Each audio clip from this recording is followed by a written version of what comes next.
नमस्कार विद्यार्थी मित्रांनो, मागच्या व्हिडिओमध्ये आपण संख्या आणि संख्याचे प्रकार हे अभ्यासले आहेत.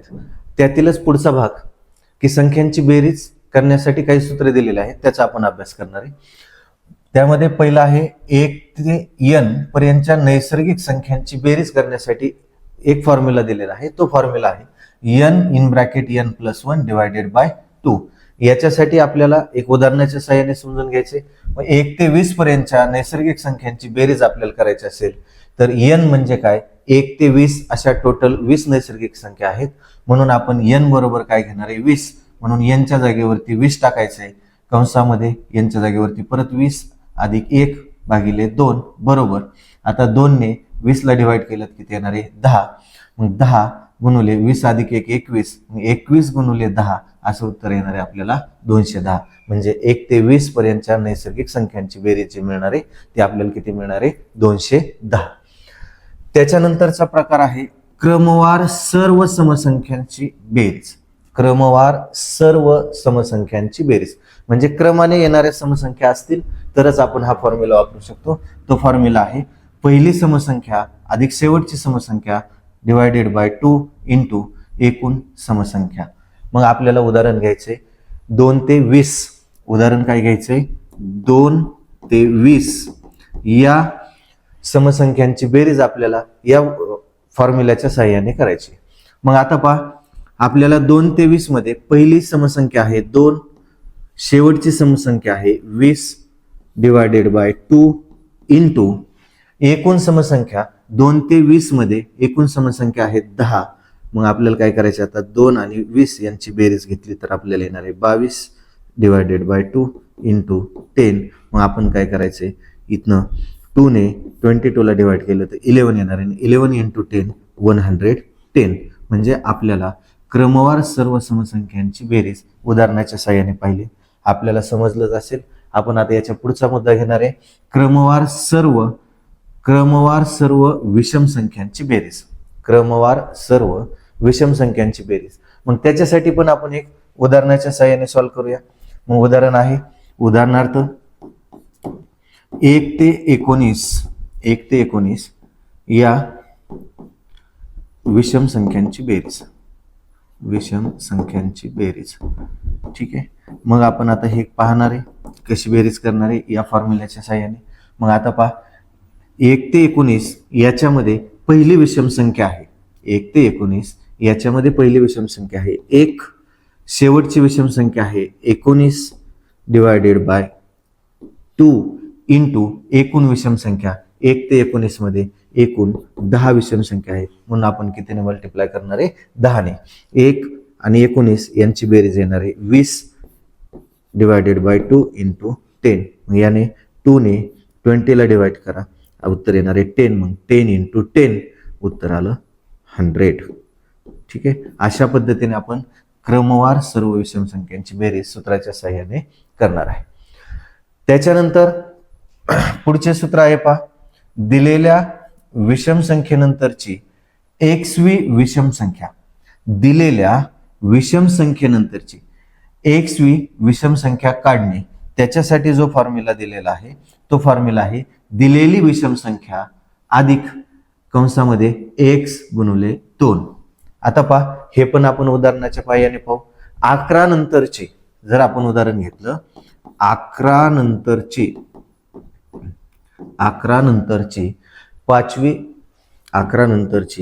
पाचवी विषम संख्या.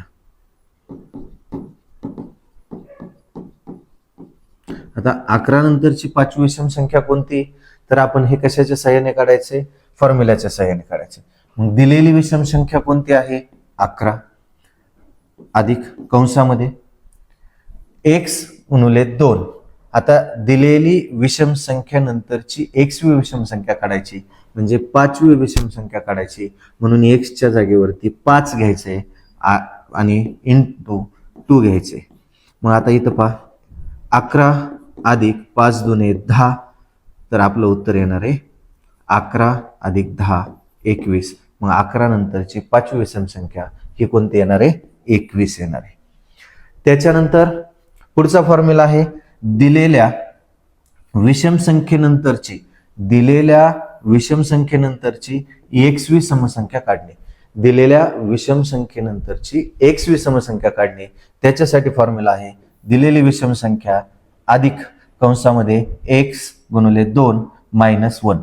याच्यामध्ये एक्स म्हणजे आपल्याला कितवी विषम संख्या विचारली तर हे आपण एक उदाहरणाच्या साहाय्याने पाहू. मग आपल्याला उदाहरण पाहायचे. काय उदाहरण पाहायचे तर 9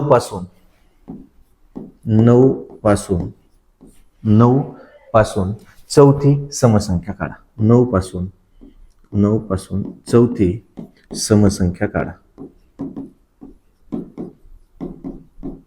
9 पासून चौथी समसंख्या काढा. मग आता पहा आपल्याला फॉर्म्युलाचा वापर करायचा आहे. दिलेली विषम संख्या कोणती आहे 9 आहे. कोणती आहे 9 अधिक कंसामध्ये एक्स म्हणजे काय तर आपल्याला चौथी विषम संख्या म्हटले म्हणून एक्स ऐवजी काय घ्यायचे 4 घ्यायचे गुणिले 2 आणि मायनस 1. मग 9 आहे असं मग 4 दुने 8 वजा 1 मग 9 आणि 8 17 वजा 1 तर आपल्याला त्याच्यानंतरची चौथी समसंख्या ही कोणती मिळणार आहे 16 मिळणार. त्याच्यानंतर पुढचा फॉर्म्युला आहे दिलेल्या समसंख्येनंतरची एक्सवी समसंख्या काढणे. म्हणजे अगोदर समसंख्या दिली असेल आणि नंतर ही एक्सवी समसंख्या काढायची असेल तर तेही आपण एका उदाहरणाच्या सहाय्याने पाहूया. मग त्यासाठी उदाहरण घेऊ आपण 12 नंतरची 6वी समसंख्या. आता 12 ही एक समसंख्या आहे मग 12 नंतरची 6वी समसंख्या 12 नंतरची 6वी समसंख्या. मग आता 12 नंतरची 6वी समसंख्या आपण कशाच्या सहाय्याने काढणार आहे तर याच फॉर्म्युलाच्या सहाय्याने काढणार आहे. मग फॉर्म्युल्यामध्ये दिलेली समसंख्या ही 12 आहे. त्याच्यानंतर प्लस फॉर्म्युल्यामध्ये एक्स म्हणजे काय घ्यायचे 6वी समसंख्या म्हणून एक्सच्या ऐवजी काय घ्यायचे 6 घ्यायचे आणि पुढे इंटू 2. मग आता पहा 12 आहे असं असेल 6 गुणिले 2 12 आणि 12 आणि 12 24 म्हणजे आपल्याला 12 नंतरची 6वी समसंख्या ही कोणती येणार आहे 24 येणार आहे. त्याच्यानंतर पुढचा एक फॉर्म्युला आहे दिलेल्या समसंख्येनंतरची म्हणजे अगोदर समसंख्या दिली असेल आणि आपल्याला त्याच्यानंतरची विषम संख्या काढायची. त्याच्यानंतरची काय काढायची विषम संख्या. त्याच्यासाठी आपल्याला फॉर्म्युला आहे दिलेली समसंख्या अधिक एक्स गुणिले 2 आणि कंस पूर्ण वजा 1. मग आपण तेही आपण उदाहरणाच्या साहाय्याने काढू. मग उदाहरण काय आहे तर 20 नंतरची तिसरी विषम संख्या. मग आता सांगा 20 नंतरची तिसरी विषम संख्या. 20 नंतरची तिसरी विषम संख्या. मग आता आपल्याला फॉर्म्युल्यानुसार दिलेली समसंख्या कोणती आहे 20. त्याच्यानंतर प्लस ब्रॅकेटमध्ये जे एक्स दिले म्हणजे तिसरी समसंख्या म्हणून एक्सच्या ऐवजी काय घ्यायचे 3 गुणिले 2 आणि मायनस 1. मग आता 20 आहे असं असेल 3 गुणिले 2 येतं 6 मायनस 1. 20 अधिक 6 26 मायनस 1 मग 26 मायनस 1 किती येणार आहे आपल्याला 25. म्हणजे 20 नंतरची तिसरी विषम संख्या ही कोणती येणार आहे 25. पहा पुढचा संख्येचा प्रकार आपण पाहणार आहे तो आहे आंतरराष्ट्रीय व रोमन संख्या चिन्हे. याच्यामध्ये पहा आपल्याला देवनागरी लिपीत संख्या चिन्हे. देवनागरी लिपीत म्हणजे आपण जे मराठी भाषेमध्ये अंक लिहितो 0 1 2 3 4 5 6 7 8 9 तीच संख्या चिन्हे आपण आंतरराष्ट्रीय याच्यामध्ये लिहिणार आहे. म्हणजे जे आपण इंग्लिशमध्ये लिहित असतो 0 1 2 3 4 5 6 7 8 9. परंतु याच आंतरराष्ट्रीय किंवा देवनागरी लिपीतील संख्या चिन्हांना आपण रोमन संख्या चिन्हे कसे लिहिणार आहे तर रोमन संख्या चिन्हामध्ये आय हा लेटर इथं आपल्याला 1 साठी वापरला जातो. व्ही आकाराचा लेटर हा 5 साठी वापरला जातो. कॅपिटल एक्स आकाराचा लेटर 10 साठी वापरला जातो. एल हा लेटर 50 साठी वापरला जातो. सी हा लेटर 100 म्हणजे सेंचुरीसाठी वापरला जातो. डी हा लेटर 500 साठी वापरला जातो आणि एम हा लेटर 1000 साठी वापरला जातो. या रोमन संख्या लेखनामध्ये शून्य या संख्येसाठी कोणत्याही प्रकारचे लेटर वापरले जात नाही.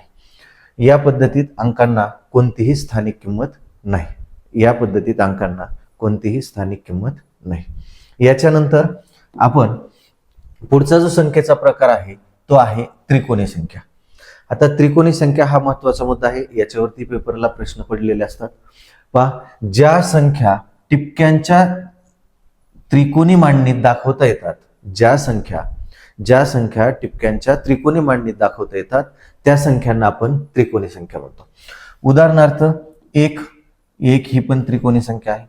3 इथं पहा 1, 2 आणि तिसरा पॉइंट असतात त्रिकोण, म्हणजे ह्या तिन्ही या पॉइंटमध्ये इक्वल डिस्टन्स असतं, त्याला आपण काय म्हणतो त्रिकोणी संख्या. त्याच्यानंतर 6 1, 2, 3 परत 4, 5 आणि 6 असे 6 टिपके ट्रायंग्युलर आकारामध्ये आपण मांडू शकतो इक्वल डिस्टन्स वरती, त्याला आपण काय म्हणतो ट्रायंग्युलर नंबर. त्याच्यानंतरचा येणार आहे 10. बघा 10 हे नंबर आपण इक्वल डिस्टन्स मध्ये जर आपण ट्रायंग्युलर शेप मध्ये डिस्ट्रीब्यूट केले तर बघा 1, 2, 3, 4, 5, 6, 7, 8, 9, 10 या मांडणीला आपण ट्रायंग्युलर नंबर म्हणतो किंवा ट्रायंग्युलर नंबर म्हणजेच त्रिकोणी संख्या म्हणतो. मग आपल्याला ही त्रिकोणी संख्या हवी असेल तर त्याच्यासाठी एक फॉर्म्युला आहे. त्रिकोणी संख्या बरोबर लगतच्या दोन संख्यांचा गुणाकार भागिले 2. मग उदाहरण पाहायचं म्हटलं तर 2 गुणिले 3 ही लगतची संख्या, लगतची म्हणजे क्रमाने येणारी संख्या. मग 2, 3 घ्या, 5, 6 घ्या किंवा 8, 9 घ्या, अशा कोणत्याही दोन लगतच्या संख्यांचा गुणाकार भागिले 2. मग आता या लगतच्या संख्यांचा गुणाकार येतो 6 भागिले 2, म्हणजेच आपल्याला इथं जे 3 उत्तर मिळालं ही कोणती आहे त्रिकोणी संख्या. आणखी एखादं उदाहरण पाहायचं म्हटलं त्रिकोणी संख्येचं तर आपण 7 आणि त्याच्यानंतर क्रमाने येणारी संख्या 8 त्याला भागिले 2 केलं, 7 8 56 आणि त्याला जर 2 ने डिवाइड केलं तर आपल्याला मिळणारं उत्तर जे 28 मिळणार आहे ही पण कसली आहे त्रिकोणी संख्या आहे. त्याच्यानंतर पुढचा संख्येचा प्रकार जो आहे ते आहे चौरस संख्या. आता चौरस संख्या कोणाला म्हणायचंय तर एका संख्येला त्याच संख्येने गुणून येणारी जी संख्या असते त्याला आपण काय म्हणायचंय चौरस संख्या म्हणायचे. मग उदाहरणार्थ आपण पहा 1 त्याला 1 ने जर गुणलं तर येणारी संख्या 1 असते, त्याला आपण चौरस संख्या म्हणू शकतो. दुसरं बघा 2 ह्या 2 ला जर 2 ने गुणलं तर येणारी संख्या जी 4 आहे ही 4 असते चौरस संख्या.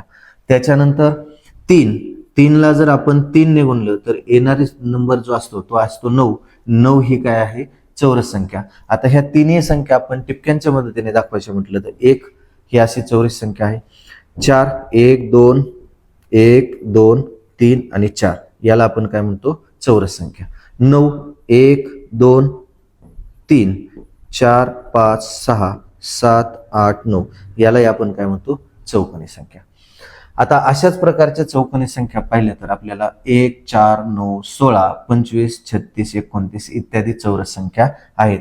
म्हणजेच पूर्ण वर्ग संख्या जर घेतल्या आपण तर त्या सर्व संख्यांना आपण काय म्हणू शकतो चौकोनी संख्या म्हणू शकतो.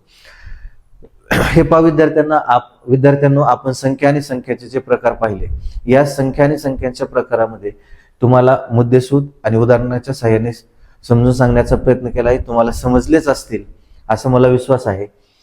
विद्यार्थी मित्रांनो, तुम्हाला हा व्हिडिओ आवडला असेल तर नाळे ऑनलाईन क्लासेस या चॅनलला लाईक करा, सबस्क्राईब करा, शेअर्स करा. थँक्यू.